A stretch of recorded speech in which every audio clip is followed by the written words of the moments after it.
وَإِنْ قِيلَ لَكُمُ ارْجِعُوا فَارْجِعُوا۔ حضرت مفتی شفیع صاحب رحمۃ اللہ علیہ بہت بڑے عالم دین ہیں، انہوں نے ایک مسئلہ یہ بھی دیا ہے کہ اسی کے ضمن میں فون کا مسئلہ ہے، بلا وجہ بغیر کسی نظام کے، بس میں فارغ ہوں، مجھے کچھ کام نہیں ہے، مجھے ضرورت ہے، فوراً اٹھا کر فون کر دیتے ہیں۔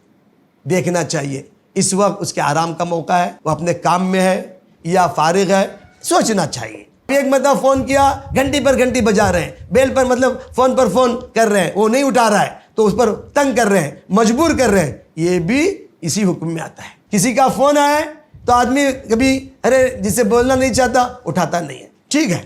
تو اس کو اٹھا کر کے نہیں میں مشغول ہوں، کام بتانا چاہیے، یہ بھی کام ہے۔ فون جس کو آئے، اب بیچارہ فون پر فون کر رہا ہے، کوئی مجبوری ہے تو آپ اٹھا ہی نہیں رہے، یا آپ مشغول ہیں، جب آپ فارغ ہو جائیں تو جو ہے وہ فون نمبر ہے اس سے رابطہ کر کے میں مشغول تھا، استنجا میں تھا، وضو میں تھا، نماز میں تھا، فلاں کام میں تھا، یا میری فلاں ضرورت تھی، آپ معذرت کریں۔ دونوں طرفہ نظام ہے، یہی ہمارے اخلاق ہیں، ہم دونوں چیزوں کو برتنا چاہیے۔